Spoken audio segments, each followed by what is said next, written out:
Bonjour et bienvenue sur la chaîne du psy. Je vais dans cette vidéo vous parler du travail avec les couples. Alors pourquoi évoquer la problématique du couple? Simplement si l'on se réfère à quelques chiffres récents. En 2013, on dénombre environ 44% de divorces en Belgique et en France. La moyenne d'âge des hommes étant de 41 ans et celle des femmes de 44 ans. Au-delà de ces chiffres qui sont malgré tout très éloquents, force est de constater que si le taux de mariage ne diminue pas, le mariage restant une valeur symbolique dans nos sociétés, dans notre culture, le taux de divorce, lui non plus, ne fléchit pas. Il faut savoir que dans une thérapie de couple, les deux membres du couple ne sont pas forcément également en demande. Souvent, l'un des deux est plus, je dirais, l'initiateur de la démarche, peut-être parce que plus en souffrance, peut-être parce que plus désireux dans un délai bref d'essayer d'améliorer la situation de couple qui souvent est très abîmée lors des prises en charge. Il ne faut pas oublier que cette prise en charge thérapeutique est souvent un des derniers remparts avant une séparation. Donc une des spécificités, c'est qu'il est possible de rencontrer justement peut-être un des partenaires et pas forcément les deux.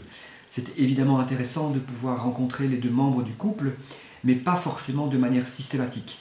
Certaines séances risquant parfois de tourner à une espèce de règlement de compte dans lequel chaque partenaire essaie un peu de convaincre l'autre à travers des arguments, le thérapeute étant juste là pour essayer d'interrompre un peu cette espèce de joute verbale qui n'est pas constructive et qui amène parfois les patients à repartir en étant encore plus abîmés qu'au début de la séance. Donc, pour éviter cet écueil qui consiste à vouloir utiliser un peu le thérapeute comme un arbitre de conflit et l'utiliser un peu comme une personne qui détiendrait une vérité et trancherait dans les débats, il est parfois préférable, de manière pas systématique évidemment, mais de rencontrer parfois un conjoint, puis l'autre, puis peut-être de réunir le couple. Donc il peut y avoir une alternance quant aux modalités que l'on utilise pour rencontrer soit un membre du couple, soit les deux. Donc, en résumé, il n'est pas nécessaire pour envisager une thérapie de couple, pas strictement nécessaire, en tout cas dans un premier temps, que les deux conjoints, les deux partenaires soient là, en présence. Alors, quels sont les problèmes souvent rencontrés en thérapie de couple?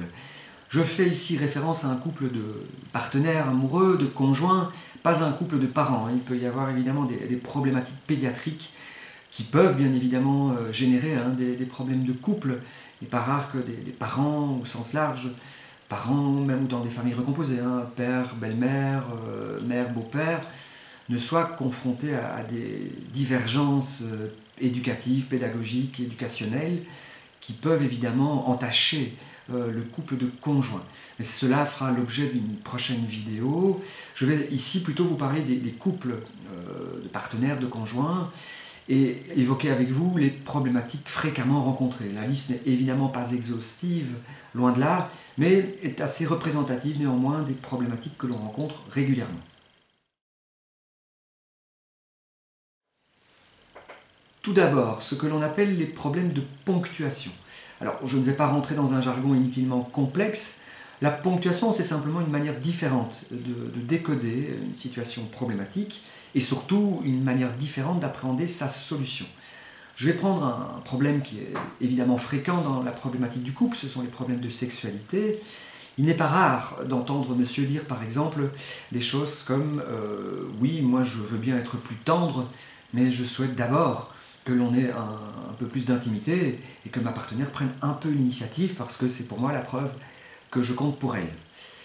Cette ponctuation, elle est, dans le chef de monsieur, évidemment, tout à fait inverse à celle de madame, qui dira « Avant, moi, d'envisager un rapprochement intime, je souhaite d'abord qu'il soit plus tendre, plus affectueux, plus démonstratif, par exemple. » Ici, on a une belle illustration de ce qu'on appelle ces divergences de ponctuation, en ce sens que monsieur dira « Il faut d'abord que l'intimité redémarre, soit réenclenchée, et peut-être serai-je plus tendre après », tandis que madame dira bien moi, je suis éventuellement prête à envisager un rapprochement, une intimité de meilleure qualité, mais il faudrait d'abord que le quotidien se passe mieux. Vous voyez, cette ponctuation inversée fait en sorte que souvent les deux partenaires sont dans une impasse qui peut, heureusement, dans un contexte thérapeutique, dans le meilleur des cas, bien évidemment, évoluer favorablement. Une deuxième problématique fréquemment rencontrée, ce sont des relations trop symétriques ou trop complémentaires. Alors la symétrie, elle est basée sur la similitude. Ça veut dire qu'on parle parfois d'escalade symétrique, hein, deux pays en guerre, deux individus qui sont tout le temps en escalade, voulant convaincre l'autre. Donc trop de symétrie dans un couple, c'est-à-dire une incapacité à un certain moment à dire « ok, tu as raison, peut-être n'ira-t-on pas plus loin aujourd'hui, ou peut-être ne serons-nous jamais finalement à même de nous convaincre sur ce sujet-là ». Il y a des tas de croyances évidemment dans les couples, comme il faut être d'accord sur tout, pour n'en citer qu'une. Donc cet excès de symétrie basé sur l'escalade, qui vise finalement à vouloir avoir raison, conduit évidemment à la dégradation du couple. On peut également considérer des relations comme étant parfois trop complémentaires, donc basées sur la différence. Avec quelqu'un qui occuperait une position trop haute, une personne occupant, un partenaire, une position trop basse. Sans être normatif, mais c'est clair que cette complémentarité, c'est peut-être pas un terme tout à fait adapté par ailleurs, si elle est trop rigide, risque de dégrader le couple. Hein. C'est comme ça qu'on arrive à du harcèlement, de la violence dans le pire des cas, et que pour qu'un couple soit raisonnablement en équilibre, il faut que s'il y a trop de symétrie, que l'un des deux à un moment bascule dans la complémentarité. Il faut évidemment que ça s'équilibre, c'est « ok, tu as raison, d'accord, j'admets que j'ai commis une erreur », et puis le lendemain peut-être que l'autre peut, entre guillemets, confesser aussi un petit péché de couple, et que cette espèce d'alternance, où on peut de temps en temps être dans la complémentarité, position haute, basse, est tout à fait saine. Là où ça dysfonctionne, c'est quand on est rigidifié dans soit trop de complémentarité, soit trop de symétrie, où aucun des deux ne veut lâcher. Dans ce cas-là, effectivement, il n'est pas rare, dans le cadre de trop de symétrie, par exemple, que le couple soit depuis déjà longtemps abîmé et que la colère soit présente et fasse en sorte qu'aucun des deux n'accepte de basculer dans une espèce de complémentarité qui pourrait redynamiser le couple. Donc toutes ces relations, hein, bon, c'est un peu théorique ce que j'évoque là, mais toutes ces relations basées sur trop de symétrie ou trop de complémentarité peuvent être réajustées en abordant évidemment les problématiques du quotidien et en permettant un peu plus de souplesse à ce couple qui peut alors retrouver raisonnablement du confort. Un autre piège fréquent que l'on rencontre aussi, c'est ce que l'on pourrait appeler la lecture de pensée. Ça se rencontre davantage chez des couples plus anciens, pas seulement, mais principalement, en ce sens que des couples qui sont déjà construits depuis pas mal d'années ont enclenché des espèces de routines comme ça, hein, relationnelles, des habitudes, un peu un train-train quotidien, comme on le dit communément. Et donc, ces espèces de redondances qui font en sorte que, en général, on évolue dans un univers prévisible. Hein. Si je salue quelqu'un, je dois raisonnablement m'attendre à ce que cette personne me réciproque un bonjour, mon bonjour. Et donc, cette espèce de redondance, qui quelque part est utile, peut aussi rigidifier une relation et conduire notamment à des lectures de pensée. En ce sens qu'on est totalement convaincu que l'autre a tel ou tel positionnement. Et donc nous amène à ne plus aller vérifier. Tu es encore fâché, pourrait dire un mari à sa femme, sachant que peut-être à ce moment-là elle se sent profondément triste, mais lui va décoder des signaux non-verbaux qu'il va interpréter comme de la colère, alors qu'elle va éprouver de la tristesse. Ce qui va évidemment dégrader le couple, madame ne se sentant pas soutenue et monsieur s'isolant de plus en plus.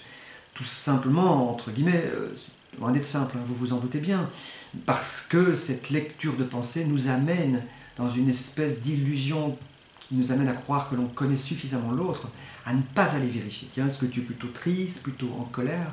Donc, cette espèce de pièce de lecture de pensée est aussi très très fréquente dans les couples, surtout, comme je le disais, des couples plus anciens, entre guillemets.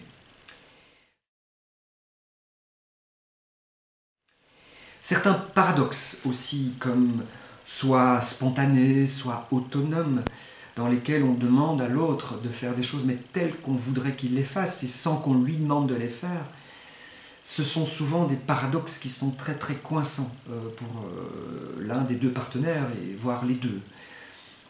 Je me souviens d'une situation thérapeutique où monsieur demandait que madame soit davantage proactive par rapport à l'intimité, ce qu'elle a fait entre les deux séances, mais ce qui l'a amené à dire lors de la séance suivante c'est quand même dommage qu'on doive faire une thérapie et que tu ne le fasses pas spontanément. Ça veut dire que cette patiente était quelque part coincée dans une espèce de double contrainte, de jeu perdant-perdant si vous préférez.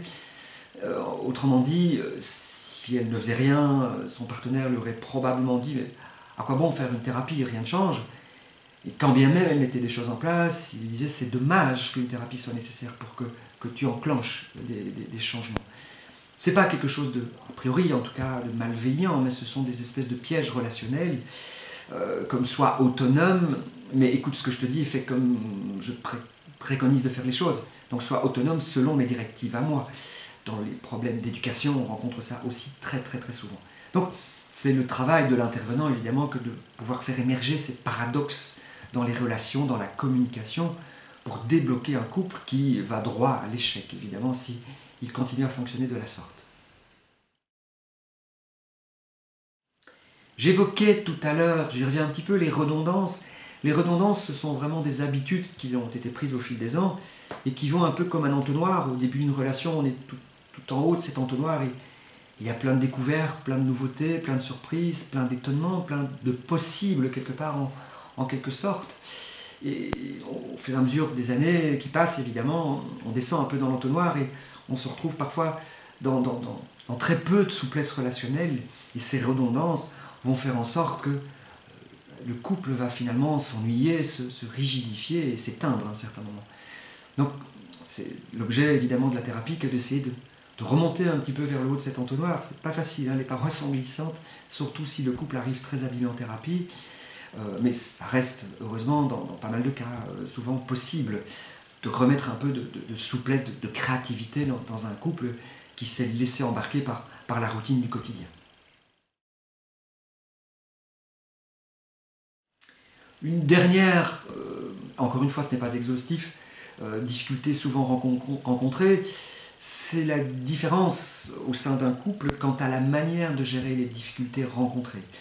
En ce sens que ce n'est pas un cliché, ça peut par ailleurs se passer tout à fait dans un autre sens, mais monsieur pourrait, lorsqu'il est confronté à une difficulté, vouloir absolument la résoudre, tandis que madame veut simplement partager certaines émotions difficiles et obtenir un peu d'empathie, et pas forcément une solution. L'exemple classique, c'est madame qui se plaint d'une vie un peu chargée au quotidien, et monsieur qui se fâche et dit « mais qu'est-ce que tu veux que je fasse de plus? Je travaille déjà énormément, je ne suis pas disponible, plus que ça, ce n'est vraiment pas possible. » Et lui se fâche alors qu'elle attend simplement peut-être de la reconnaissance de son courage, de sa disponibilité pour la famille, de son statut de pilier familial, et qu'elle n'attend pas forcément qu'il trouve de solution. Donc cette confusion entre partager une émotion et juste attendre que l'autre puisse l'accueillir, la recevoir avec amour, empathie, et cette envie absolument effrénée de trouver des solutions, cette confusion peut créer de gros conflits de couple aussi.